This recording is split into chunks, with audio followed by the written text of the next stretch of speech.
Hello guys, and today I want to speak with you about one of my favorite topics, and that is the collapsing Russian economy. Because Ukraine is winning the economic war against Russia. And no, this is not my subjective Ukrainian opinion, but the headline of the article in The Economist. I will link it in the description of this video. The authors very carefully compare the economic situation inside Ukraine and Russia in 2024. And most importantly, they provide prognosis for 2025. And it is strikingly different for Russia and Ukraine. In Ukraine, we expect the growth of our GDP by 4.3%. Which is great, taking into account constant shellings, destruction, shortage of manpower because of conscriptions.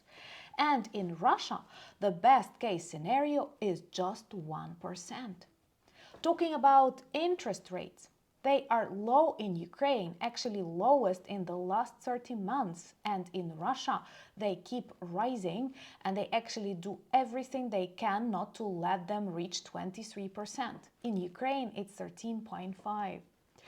And most importantly, Russia does everything it can to stop the inflation, to prevent the complete fall of ruble, and they keep failing.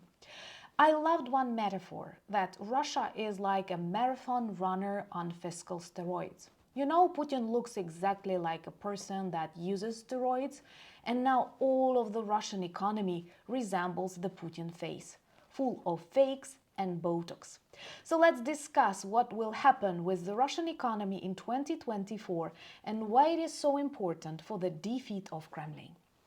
My name is Anna, I'm from Ukraine, I'm in Ukraine, and if you want to see the demilitarization of Russia and also protect yourself against that evil hybrid warfare, subscribe. We discuss all of that on the channel. And today we talk about economy because that is important. You know, the collapse of the USSR seemed quite unpredictable for people unaware about the economic situation inside the former USSR republics. It was one of the main reasons that led to the collapse of this monster. And right now, the situation in Russia resembles the one in 1990. Well, the Economist authors decided to have a closer look at the most important factors of Ukrainian and Russian economy and to compare them, trying to analyze how war influences the economies of these countries, because actually that also influences the ability to continue fighting, defending, and demilitarizing Russia in our case. So the expectations for the Ukrainian GDP in 2025 is to grow by 4.3%. And in Russia, in the best case scenario, it will be like 0.51%. And Russia claims to be a strong country. It's the largest country in the world, and its GDP is smaller than the one of Italy. Please remember that when making decisions, whether you want to be afraid of Russia, Putin, their threats, and other stuff. What is also interesting and one of the most important illustrations of the collapsing Russian economy is their key interest rates. You know, they kept rising them. Right now it is 21%, which is huge. Perhaps that's one of the highest interest rates in the world. And there were rumors they can actually make it 23. We will see what will happen in the next weeks and months. But right now it's 21, and it is a lot. Compare it to Ukrainian 13.5%. Actually, they are the lowest in the last 30 months, and I hope it will remain on that level. And Russian ruble, it continues collapsing. They stop trading currency. They do a lot of very unusual tricks to at least, hide what is happening inside Russian banks, inside big Russian companies, and most importantly, these state institutions where most of Putin's supporters and voters work. And they fail. The head of Russian Central Bank, Nibulina, whom many people consider a genius because she tries to balance this collapsing economy, And she's not supported in Russian parliament, and maybe soon they will lose her and they will lose the control over inflation. I don't mind as a Ukrainian, but she herself described Russian economy as extraordinary. Well, indeed.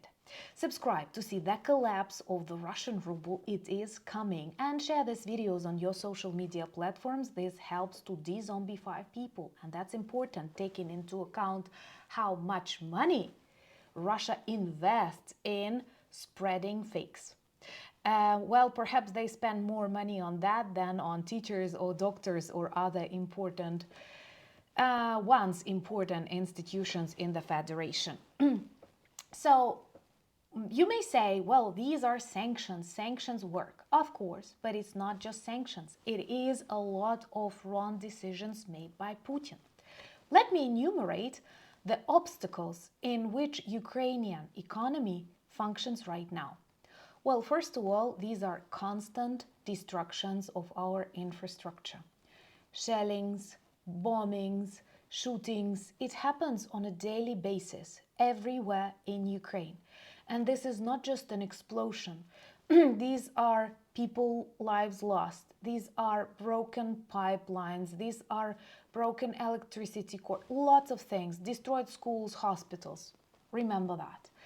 Electricity outages. That's a part of our everyday life, and it influences the industry greatly. Curfews. Lots of people in the military, and that means we don't have enough workforce on ordinary working positions. You have to remember about that too. This inability to transport things the way you want. We don't have air flights in the country. Yeah, we only have military aircraft in the skies. That's insane. And believe me, whenever I travel abroad, the very first thing that I notice is this smoke that aircraft leave in the skies. It's not part of my everyday life. Some of the ports and sea transportation is complex.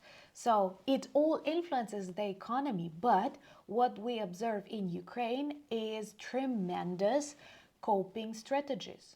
And perhaps lots of professionals working both in the state economic branches, but also in the fields, like, companies, businesses that adapt really quickly and illustrate tremendous growth and resilience despite this constant evil.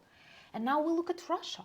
Russia is a country with no destructions. We do not target their schools, hospitals. We neutralize their military objects, but that's totally legitimate. They don't have electricity outages. They do not mobilize people, on that scale as it is in Ukraine. And they fail.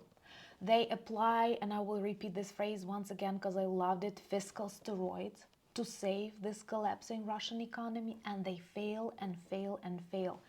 And now it is just that, like, swollen and fake as Putin's Botox face. So I hope that this new year 2025 will bring us more good updates. And I mean that dollar will cost like 150 rubles or something. By the way, this is a great argument that you may use with those who still believe that Russia is a strong country. If Russia is a strong country, then why at best you have to pay 100 rubles for just $1?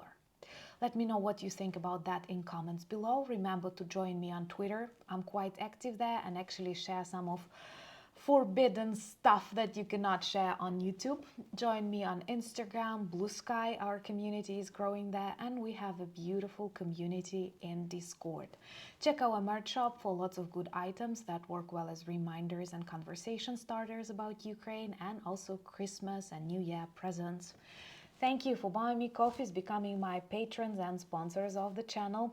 It's good that all of these services do not operate in rubles because you know what. And most importantly, thank you for standing with Ukraine. Together we will win. Slava Ukraini!